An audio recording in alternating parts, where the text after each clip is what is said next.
যারা আমাকে স্বৈরাচার বলেন, গণহত্যা বলেন, আজকে আমার জিজ্ঞাসা, আজকে যে বাংলাদেশের যে অবস্থা চলছে, এই যে পুলিশ হত্যা, আওয়ামী লীগের প্রায় 400 মতো নেতাকর্মীকে নির্মমভাবে হত্যা করা হয়েছে, হাত কেটে, পা কেটে, গলা কেটে হত্যা করা, ছাত্র, যুবক, মহিলা কেউ তো ছাড়া পাচ্ছে না। আমি জাফর সরকার, সাবেক সেনা সদস্য।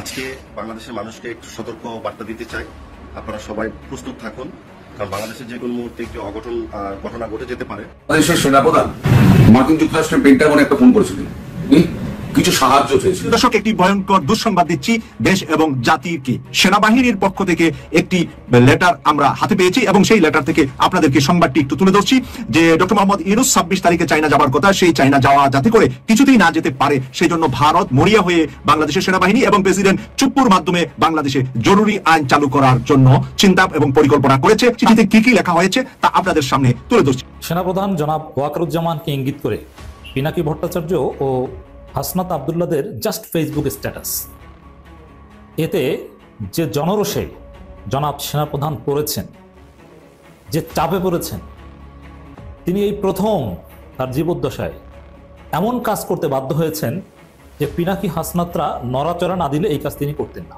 দর্শক, দেশের সার্বিক পরিস্থিতি সম্পর্কে নিশ্চয়ই আমরা কম বেশি সবাই অবগত আছি। ভয়ঙ্কর এই পরিস্থিতিতে সেনা সদরে খুবই একটি গুরুত্বপূর্ণ বৈঠক হওয়ার কথা রয়েছে, যদিও আমি শুনেছি, এবং সেই বৈঠকে বিশেষ কঠিন কিছু সিদ্ধান্ত আসতে যাচ্ছে। কি সেই সব সিদ্ধান্ত? রোববার সারা দেশে সামাজিক যোগাযোগ মাধ্যম থেকে শুরু করে মানুষের মুখোমুখি একটি খবরের গুঞ্জন ছড়িয়ে পড়েছিল, বেশ ভাইরাল হয়ে উঠেছে খবরটি। সেটি হচ্ছে যে জরুরি অবস্থা জারি হতে যাচ্ছে। আমি যতটুকু আমার অবস্থান থেকে খোঁজখবর নেওয়ার চেষ্টা করেছি, তাতে এই মুহূর্তে আপাতত জরুরি অবস্থা ঘোষণা করা হচ্ছে না, তবে বেশ কিছু গুরুত্বপূর্ণ সিদ্ধান্ত আসতে পারে। সেনা সদরে শীর্ষ সামরিক কর্মকর্তাদের সঙ্গে সেনা প্রধানের যে বৈঠকের কথা রয়েছে। আসসালামু আলাইকুম প্রিয় দর্শক শ্রোতা, নতুন একটা ভিডিওতে জানাচ্ছি আপনাদের স্বাগতম। এইমাত্র পাওয়া তাজা এবং গরম খাবার। কেমন হবে আজকের এই ভিডিওটি? কতটা গুরুত্বপূর্ণ, কতটা চাঞ্চল্যকর, ভিডিওর অংশ বিশেষ এবং শিরোনাম দেখে কিন্তু আপনারা ইতিমধ্যে বুঝেই গেছেন। সেই সাথে আজকের এই ভিডিওতে আপনারা দেখতে চলেছেন বর্তমান প্রেক্ষাপটের আলোচিত এবং সমালোচিত সকল খবরগুলো। আশা রাখবো আপনাদের কাছে সম্পূর্ণ ভিডিওটি দেখে যাবেন, একটু স্কিপ করবেন না। যদি সম্পূর্ণ ভিডিওটি দেখেন তাহলে অনেক কিছু জানতে পারবেন এবং বুঝতে পারবেন। প্রিয় দর্শক শ্রোতা, আমি আর বেশি কথা বলবো না, সরাসরি আপনাদের বিস্তারিত ভিডিওতে নিয়ে যাবো। তার আগে আপনাদের কাছে ছোট্ট একটা রিকোয়েস্ট থাকবে, যারা এরকম ভিডিও দেখতে পছন্দ করেন চ্যানেলটি সাবস্ক্রাইব করে পাশে থাকা বেল আইকনটি বাজিয়ে রাখবেন। ইতিমধ্যে যারা সাবস্ক্রাইব করে দিয়েছেন তাদের জানাচ্ছি অসংখ্য ধন্যবাদ। সম্মানিত দর্শক বন্ধুরা, চলুন তাহলে এই ভিডিওটিকে লাইক করে দিয়ে আমরা বিস্তারিত ভিডিওগুলো মোবাইলের স্ক্রিন থেকে ধারাবাহিকভাবে একের পর এক দেখে আসি। পরে আমরা পারতাম না। খুনের জাতি হিসেবে পরিচিত ছিল এই দেশ, ভিক্ষার জাতি হিসেবে পরিচিত ছিল, প্রাকৃতিক দুর্যোগের দেশ হিসেবে পরিচিত ছিল।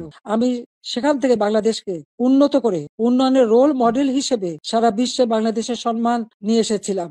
যারা আমাকে স্বৈরাচার বলেন, গণহত্যা বলেন, আজকে আমার জিজ্ঞাসা, আজকে যে বাংলাদেশের যে অবস্থা চলছে, এই যে পুলিশ হত্যা, আওয়ামী লীগের প্রায় 400 মতো নেতাকর্মীকে নির্মমভাবে হত্যা করা হয়েছে, হাত কেটে, পা কেটে, গলা কেটে হত্যা করা, ছাত্র, যুবক, মহিলা কেউ তো ছাড়া পাচ্ছে না। ছেলেকে পায় না বলে মাকে গ্রেপ্তার করা, মাকে গাছের সাথে বেঁধে অপমান করা, জায়নামাজের উপরে কুপিয়ে মারা অথবা আগুন দিয়ে পুড়িয়ে ফেলা, একই বর্বরতা। তো এরা কারা? এরা কি গণহত্যাকারী না? এরা কি স্বেচ্ছাচারী না? যাকে সব থেকে বেশি সহযোগিতা আমি করেছিলাম। গ্রামীণ ব্যাংকের ম্যানেজারের পদ, 6,000 টাকা বেতনের চাকরি 90 সালে পেয়েছিলেন। আমি 96-তে সরকার আসার পরে এই গ্রামীণ ব্যাংকে 400 কোটি টাকা দিয়ে এই গ্রামীণ ব্যাংকটাকে আমি দাঁড় করিয়ে দিই। শুধু তাই না, গ্রামীণ ফোনের ব্যবসাটাও ওই ডক্টর ইউনূসকে দিয়েছিলাম। আমার কাছে বারবার ধর্ণা দিয়েছিল, বলেছিল ওখান থেকে যে লাভ হবে সেই লাভের অংশ যাবে গ্রামীণ ব্যাংকে। তা কিন্তু যায়নি, বরং এগুলি বেচেই খেয়েছে, মানি লন্ডারিং করেছে, দুর্নীতি করেছে এবং তার ক্ষমতার লোভ আজকে বাংলাদেশকে ধ্বংসের দিকে নিয়ে এসেছে। দর্শক, দেশের সার্বিক পরিস্থিতি সম্পর্কে নিশ্চয়ই আমরা কম বেশি সবাই অবগত আছি। ভয়ঙ্কর এই পরিস্থিতিতে সেনা সদরে খুবই একটি গুরুত্বপূর্ণ বৈঠক হওয়ার কথা রয়েছে, যদিও আমি শুনেছি, এবং সেই বৈঠকে বিশেষ কঠিন কিছু সিদ্ধান্ত আসতে যাচ্ছে। কি সেই সব সিদ্ধান্ত? রোববার সারা দেশে সামাজিক যোগাযোগ মাধ্যম থেকে শুরু করে মানুষের মুখোমুখি একটি খবরের গুঞ্জন ছড়িয়ে পড়েছিল, বেশ ভাইরাল হয়ে উঠেছে খবরটি। সেটি হচ্ছে যে জরুরি অবস্থা জারি হতে যাচ্ছে। আমি যতটুকু আমার অবস্থান থেকে খোঁজখবর নেওয়ার চেষ্টা করেছি, তাতে এই মুহূর্তে আপাতত জরুরি অবস্থা ঘোষণা করা হচ্ছে না, তবে বেশ কিছু গুরুত্বপূর্ণ সিদ্ধান্ত আসতে পারে। সেনা সদরে শীর্ষ সামরিক কর্মকর্তাদের সঙ্গে সেনা প্রধানের যে বৈঠকের কথা রয়েছে সেখান থেকে। এটি তো বাস্তবতা। যারা এদেশকে জঙ্গি রাষ্ট্র কায়েম করতে চায়, সেনাবাহিনীকে জনগণের মুখোমুখি দাঁড় করিয়ে দিতে তাদের যে নানান ধরনের প্ল্যানিং, তার কিছুটা হলেও সফল হয়েছে। সেনাবাহিনীকে সাধারণ মানুষের মুখোমুখি দাঁড় করানোর একটা অপচেষ্টার অংশ হিসেবে সেনাপ্রধানকে বিতর্কিত করে তোলা হয়েছে। হাসনাত আবদুল্লাহ, সার্জিস আলমদের সঙ্গে যেই কথাবার্তা বা ইনফরমাল মিটিং সেনাপ্রধান হয়েছে, সেই কথাগুলোকে ফুলিয়ে ফাঁপিয়ে নানানভাবে ছড়িয়ে দেওয়া হয়েছে, উত্তেজনা সৃষ্টি করা হয়েছে। আটলান্টিকের ওপাশ থেকে নানান ধরনের গায়েবী নির্দেশ আসছে। কথিত তৌহিদি জনতাকে সেনা সদর বা ক্যান্টনমেন্ট আক্রমণ করার জন্য উস্কানি দেওয়া হচ্ছে। তারা সফল নয়, বাট কিছুটা হলেও তারা উন্মাদনা সৃষ্টি করতে পেরেছে। এটা তো বাস্তবতা। দেখুন, এটাও তো সত্য যে দেশের দুটি স্পর্শকাতর ইনস্টিটিউশন সম্পর্কে আমরা খুবই একটা সেন্সিটিভিটির জায়গা থাকতাম। তাদের সম্বন্ধে আমরা সম্মানের সাথে বেশ গুরুত্বের সঙ্গে যে কোনো মন্তব্য করতে গেলে বেশ গুরুত্বের সঙ্গেই সেটি করতাম, কোনো ফেরত মন্তব্য আমরা করতাম না। স্বাধীনতার সার্বভৌমত্বের প্রতীক সেনাবাহিনী এবং দেশের সর্বোচ্চ আদালত সুপ্রিম কোর্ট, এই কাঠামোগুলো ভেঙে পড়লে দেশের অস্তিত্ব বলে কিছু থাকে না। সুপ্রিম কোর্ট অনেক আগেই শেষ করে দেওয়া হয়েছে। বিশেষ করে 5 আগস্টের পরে যেভাবে সুপ্রিম কোর্ট প্রাঙ্গণে গিয়ে মব তৈরি করে বিচারপতিদের অপসারণের যে দাবি দেওয়া জানানো হয়েছে, সেগুলো মানাও হয়েছে। কোনো কোনো ক্ষেত্রে যে কেউ অন্যায় করুক না কেন, সে যে ধরনের অন্যায় করুক না কেন, গুম, হত্যা, খুন, অনিয়ম, দুর্নীতি, সেটি সেনা সদরের শীর্ষ সামরিক কর্মকর্তা হন বা কিংবা বিচারপতি কেউ হন, অবশ্যই সবাইকে আইনের আওতা আসতে হবে। কিন্তু এভাবে নয়। দেশের সব কিছু ভেঙে পড়লে আমাদের অস্তিত্ব বলে কিছু থাকে না, এবং সেই অস্তিত্বটি বিলীন করতেই এটি বিশেষ অপশক্তি কাজ করে যাচ্ছে। সেনাপ্রধান গত 25শে ফেব্রুয়ারি পিলখানা ট্র্যাজেডি দিবসে সতর্কতার সঙ্গে বেশ কিছু বক্তব্য দিয়েছিলেন, আপনাদের নিশ্চয় মনে আছে। সেখানে তিনি বলেছিলেন যে একটা কমন জিনিস আমি দেখতে পাচ্ছি সেনাবাহিনী বা সেনা প্রধানের প্রতি বিদ্বেষ কারো, কিন্তু কি কারণে আজ পর্যন্ত আমি এটি খুঁজে পাইনি। সেনাপ্রধানের বক্তব্য এটি। তিনি বলছেন যে আমরা হচ্ছে একমাত্র ফোর্স যেটা আপনাদের জন্য কাজ করে যাচ্ছি, দাঁড়িয়ে আছি প্ল্যাটফর্মে। Of course navy and air force, navy, air force, we all আমাদের সাহায্য করেন, আমাদের আক্রমণ করবেন না, আমাদের অনুপ্রাণিত করেন, আমাদের উপদেশ দেন, আমাদের প্রতি আক্রমণ করবেন না। বারবার তিনি এই শব্দগুলো উচ্চারণ করছিলেন। তিনি বলছিলেন যে উপদেশ দেন, আমরা অবশ্যই ভালো উপদেশ গ্রহণ করব, আমরা একসঙ্গে থাকতে চাই এবং দেশ ও জাতিকে এগিয়ে নিতে চাই। তিনি আরেকটা কথা বলেছিলেন, তিনি বলেছিলেন সতর্ক করে দিচ্ছি, পরে আপনারা আমাকে দোষারোপ করতে পারবেন না। উনি নানান পর্যায় থেকে সতর্ক করে দিয়েছিলেন। সেই জায়গা থেকে সময় এসেছে কঠিন সিদ্ধান্ত নেওয়ার, তার কারণ আমরা সতর্ক হতে পারিনি। অনেক বেশি খেলো করে ফেলা হচ্ছে সেনাবাহিনীকে, অনেক বেশি সাহস আমরা দেখিয়ে বিপ্লবী চেতনার বহিঃপ্রকাশ ঘটানোর চেষ্টা করছি। স্কুল পড়ুয়া ছেলে মেয়ে থেকে শুরু করে যার যেমন ইচ্ছে সেনাবাহিনী সম্বন্ধে, সেনা প্রধান সম্পর্কে মন্তব্য করা হচ্ছে। হাসনাত না ওয়াকার, হাসনাত এই ধরনের ভয়ঙ্কর স্লোগান দেওয়া হচ্ছে। চিন্তা করা যেতে পারে হাসনাত আবদুল্লাহর সঙ্গে সেনাপ্রধান জেনারেল ওয়াকারুজ্জামানের তুলনা করা হচ্ছে, ক্যাপ্টেন হাসনাত বলে তাকে সম্বোধন করা হচ্ছে, মানে সেনা প্রধানের জায়গায় তাকে বসে দেওয়া হচ্ছে। ফাজলামত একটা সীমা থাকে, সব কিছুর একটা লিমিট থাকে। সব ধরনের লিমিট আমরা ক্রস করে যাচ্ছি। এবং সেনাবাহিনী যদি প্রশ্ন করেন যে কেন সেনাবাহিনীকে গুরুত্বপূর্ণ সিদ্ধান্তে আসতে হবে, আমি অন্তত এই মুহূর্তে কঠিন কোনো সিদ্ধান্ত নেওয়ার পক্ষে।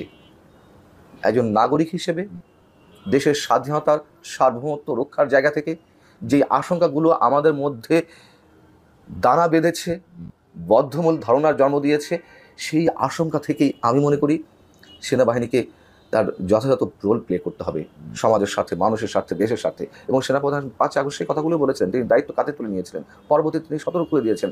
তার কোনো কথাতে আমরা আস্থা রাখছি না। এখন সেনাবাহিনী কি বিশেষ কারোর ভয়ে পিছু উঠবে, নাকি তাকে বিশেষ কারোর দালাল হিসেবে আমরা চিহ্নিত করব, সেই লজ্জায় সেই ভয়ে তারা চুপচাপ হাত পা গুটিয়ে বসে থাকবে? কোনোটাই নয়। আমরা চাই দেশের স্বার্থে এই মুহূর্তে সময়ের প্রয়োজনে যা কিছু করার অবশ্যই করতে হবে। একটি ভয়ঙ্কর দুঃসংবাদ দিচ্ছি দেশ এবং জাতিকে। এই দুঃসংবাদটি এই কারণে দিচ্ছি যে আমি সবসময় আপনাদেরকে পজিটিভ এবং ভালো নিউজ দেওয়ার চেষ্টা করে থাকি, কিন্তু আজকে এই নেগেটিভ নিউজটি এই মাত্র আমি পেয়েছি, আর এই নিউজটি আপনাদের সামনে শেয়ার করছি।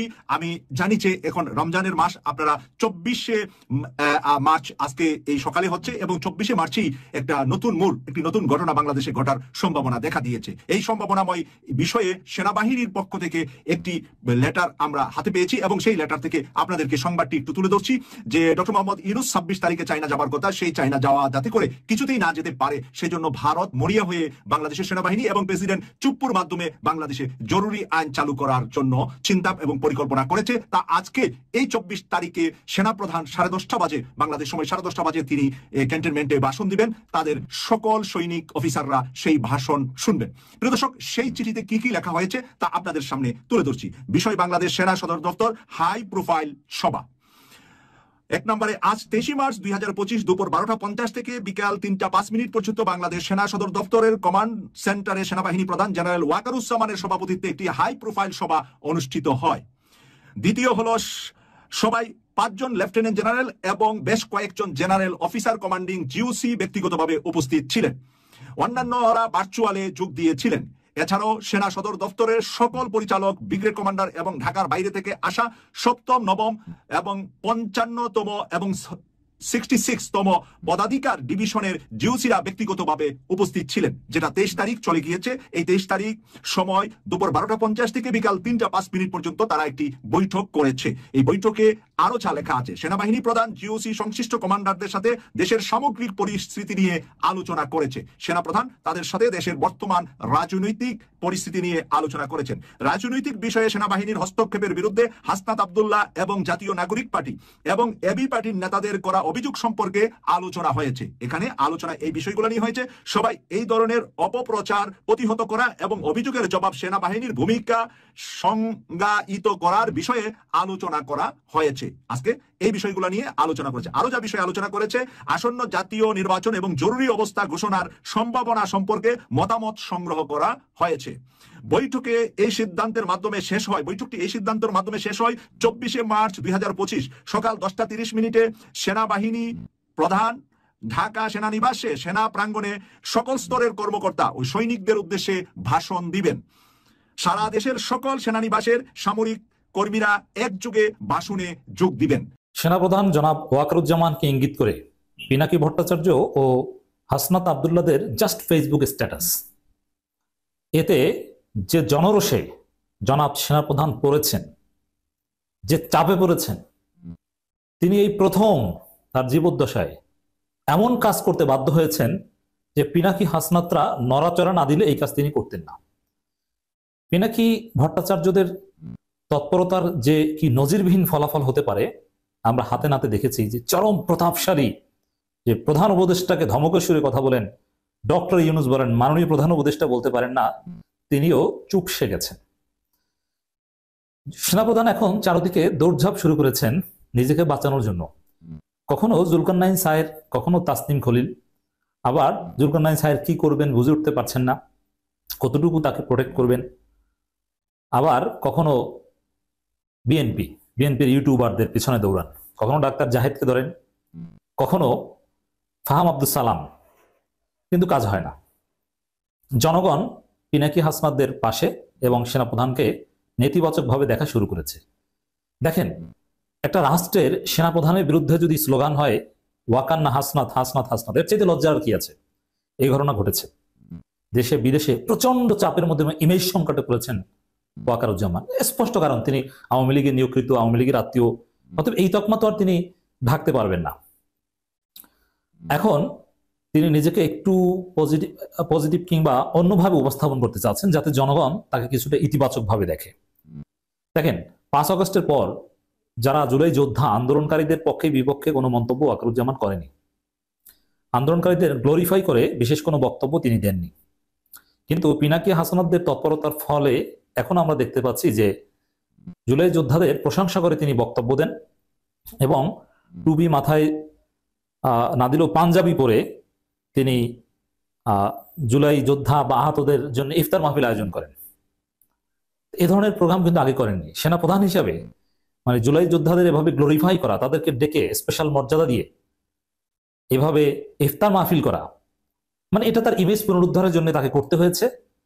এই গত 2-3 দিন যাবৎ যা ঘটেছে, মূল অবদান পিনাকি ভট্টাচার্য রিফাইন্ড আওয়ামী লীগ প্রজেক্ট সম্পর্কে। বাংলাদেশকে ঘিরে আমেরিকার একটা মাস্টার প্ল্যান রয়েছে এবং সেটা আজ থেকে নয়, এটা স্বাধীনতার অনেক আগের থেকেই। আপনারা মনে আছে যে, আপনাদের সকলের মনে আছে যে হেনরি কিসিঞ্জার নামক একজন বিশ্ববিখ্যাত কূটনীতিবিদ ছিলেন, যিনি বাংলাদেশকে বটমলেস বাস্কেট হিসেবে আখ্যায়িত করেছিলেন। এবং মার্কিন যুক্তরাষ্ট্র কোনো অবস্থাতেই চাননি বা তারা চায়নি যে বাংলাদেশ স্বাধীন হোক। বরং এই অঞ্চলটি যদি পাকিস্তানের একটি প্রদেশ থাকে এবং এটাকে কেন্দ্র করে তারা যদি একটা বেইজ এখানে তৈরি করতে পারে, এর কারণ হলো পাকিস্তান আমেরিকার খুবই ঘনিষ্ঠ বন্ধু, এবং সেই ঘনিষ্ঠ বন্ধুত্বের কারণে যদি এখানে পাকিস্তানের বেশ কয়েকটি বেইজ থাকে, তখন ভারতের সাথে পাকিস্তানের কিন্তু সম্পর্কটা ছিল দা কুমড়ার সম্পর্ক। ইন 1968, 73 কিংবা 58 তখন তারা রাশিয়ান ব্লকে কমিউনিস্ট হিসাবে তারা নিজেদেরকে পরিচয় দিত, এবং যদিও পণ্ডিত জওহরলাল নেহরু প্রো আমেরিকান ছিলেন, কিন্তু তারপরেও তাদের যে রাষ্ট্রের যত রাজনৈতিক শক্তি সেটা কমিউনিজম বেস ছিল। ফলে আমেরিকা ভারতকে প্রচণ্ড ভয় পেত। তো একদিকে ভারত, তাদের 7 সিস্টার, তার সঙ্গে সঙ্গে চীন। ফলে পুরো 60-এর দশক জুড়ে সারা পৃথিবীতে যে কমিউনিজমের ভীতি ছিল, সেই ভীতির যে জায়গাটা ছিল এশিয়া, এবং এশিয়াতে ভারত যদি কমিউনিস্ট হয়ে যেত, চীনের সাথে তাদের বন্ধুত্ব হয়ে যেত, তাহলে এই অঞ্চলকে কেন্দ্র করে ব্যবসা এবং বাণিজ্য আমেরিকার বন্ধ হয়ে যেত। অধিকন্তু রাশিয়ার যে পতন বা সোভিয়েত ইউনিয়নের যে পতন, সেই পতনটা সম্ভব হতো না। ফলে বাংলাদেশকে কেন্দ্র করে, 7 সিস্টারকে কেন্দ্র করে দ্বিতীয় বিশ্বযুদ্ধের পর থেকেই আমেরিকার একটা মাস্টার প্ল্যান, একটা ব্লু প্রিন্ট রয়েছে। তারা বঙ্গোপসাগরের এই অঞ্চলটিকে, বে অফ বেঙ্গলকে খুবই গুরুত্বপূর্ণ মনে করছে দ্বিতীয় বিশ্বযুদ্ধের পর থেকে। ফলে এই এলাকাতে বেস করার জন্য, ঘাঁটি করার জন্য তারা একটি স্থল খুঁজছে, এবং সেই জায়গাটি যে সেন্ট মার্টিন। এখন এতে আর কোনো রকম সন্দেহ নেই, কোনো রকম সন্দেহ নেই। শেখ হাসিনা মুখ ফসকে আমেরিকার বিরুদ্ধে অনেক কথা বলে ফেলেছেন, এবং শেখ হাসিনা সেন্ট মার্টিনের বিনিময়ে ক্ষমতায় থাকতে পারেন এই ধরনের প্রস্তাব তাকে দেওয়া হয়েছে। এখানে ডক্টর ইউনূস কোনো ফ্যাক্টর ছিল না। ডক্টর ইউনূসকে শেখ হাসিনা যদি ক্রস ফায়ারে মেরে ফেলতেন, তবুও আমেরিকা একটা টু শব্দ করতো না, যদি শেখ হাসিনা আমেরিকার কথা মতো চলতেন। কিন্তু কেন যেন তিনি সেই কাজটি করেননি। তো যাই হোক, শেখ হাসিনাকে চলে যেতে হয়েছে, আমেরিকার প্ল্যানে চলে যেতে হয়েছে, এবং এখানে আমেরিকার যে ডিপ স্টেট পলিসি, সেই পলিসিতে সাবেক রাষ্ট্রদূত পিটার ডি হাস, ডোনাল্ড লু, জো বাইডেন সরকার যে সম্মিলিতভাবে কাজ করেছে, তার কিছু কিছু নথি ইদানিং আমরা দেখতে পাচ্ছি, এবং প্রেসিডেন্ট ডোনাল্ড যে ট্রাম্প, তার বক্তব্য এবং তুলসী গ্যাবার্ডের বক্তব্যের মাধ্যমে এটা অনেকটা স্পষ্ট হয়ে পড়েছে। এবং ওই যে আমেরিকার যে ডিপ স্টেট পলিসি, সেই ডিপ স্টেট পলিসির কারণেই হোক, গণ অভ্যুত্থানের কারণেই হোক, গণজাগরণের কারণেই হোক না কেন, বাংলাদেশে একটা বিশাল, যাকে বলা হয়, পরিবর্তন হয়েছে, রেজিম চেঞ্জ হয়ে গেছে। শেখ হাসিনা, আওয়ামী লীগ দৃশ্যপটে নেই। এখন দৃশ্যপটে ডক্টর মোহাম্মদ ইউনূস। বলার চেষ্টা হচ্ছে যে ডক্টর মোহাম্মদ ইউনূসের সঙ্গে ডোনাল্ড ট্রাম্পের সম্পর্ক ভালো নয়, এবং ডোনাল্ড ট্রাম্প ডক্টর ইউনূসকে কোনো অবস্থায় মেনে নেবেন না, এবং শেখ হাসিনাকে তিনি ক্ষমতায় রাখবেন। কিন্তু ঘটনা কিন্তু তা নয়। ঘটনা এটার হিতে বিপরীত হওয়ার সম্ভাবনাই বেশি। আমেরিকা সাধারণত ঢাল দেখায়, তলোয়ার ঢুকিয়ে দেয়, পিস্তল দেখায়, তারপর শেষে গালের মধ্যে চুমু মেরে দেয়। আপনি বুঝতে পারবেন না এদের কাণ্ড কারখানা। তারা ডক্টর মোহাম্মদ ইউনূসকে যদি কাজে লাগাতে চায়, তাকে বন্ধু বানাতে চায়, প্রথমত তাকে জনবিচ্ছিন্ন করে ফেলবে, দ্বিতীয়ত তাকে তারা গণশত্রুতে রূপান্তরিত করে ফেলবে, তৃতীয়ত তার ভিতরে একটা জানের ভয় ঢুকিয়ে দেবে, প্রাণের ভয় ঢুকিয়ে দেবে। তারপর একজন নিন্দিত এবং একজন ঘৃণিত ব্যক্তি হিসেবে তাকে ক্ষমতায় বসানোর চেষ্টা করবে। তো এখন এই যে তাকে বসানোর যে ক্ষমতায় বসানোর যে চেষ্টা, এই ক্ষমতায় বসানোর যে চেষ্টা এটি অব্যাহত থাকবে। এবং ঠিক একই কাজটা জনাব জেলেনস্কির আমলে হয়েছে। জেলেনস্কিকে এইভাবে প্রথমে পচানো হয়েছে, অজনপ্রিয় করা হয়েছে, এবং তার মাধ্যমে একটি, যাকে বলা হয়, যার মাধ্যমে একটি যুদ্ধ পুরো ইউরোপের উপর ঘাড়ে চাপিয়ে দেওয়া হয়েছে। একইভাবে যদি এই বাংলাদেশে ডক্টর মোহাম্মদ ইউনূসকে জেলেনস্কি হিসেবে ব্যবহার করতে চায়, ভারতের বিরুদ্ধে ব্যবহার করতে চায়, পাকিস্তানের বিরুদ্ধে ব্যবহার করতে চায়, এবং তাদের স্বার্থ এখানে উদ্ধার করতে চায়, তাহলে তাকে অজনপ্রিয় করা থেকে শুরু করে অন্য যে সকল কর্মকাণ্ডের কথা বললাম সেই কর্মকাণ্ড কিন্তু আলটিমেটলি শুরু হয়ে গেছে। এখন ডক্টর মোহাম্মদ ইউনূস তার এই পরিণত বয়সে জেলেনস্কি হবেন কি হবেন না, করবেন কি করবেন না। প্রিয় দেশবাসী, শুরু থেকে শেষ পর্যন্ত যারা এই ভিডিওটি দেখেছেন সকলকে জানাই অসংখ্য অসংখ্য ধন্যবাদ। যারা এরকম নিউজ ভিডিও পেতে পছন্দ করেন তারা অবশ্যই এই চ্যানেলটি সাবস্ক্রাইব করে পাশে থাকা বেল আইকনটি বাজিয়ে দিবেন। যারা এখন এই ভিডিওটি শেয়ার করেননি, এই ভিডিওটি দ্রুত শেয়ার করে সকলকে দেখার সুযোগ করে দিন। আজকের মতন এই পর্যন্ত দেখা হচ্ছে পরবর্তী কোনো ভিডিও নিয়ে ইনশাল্লাহ।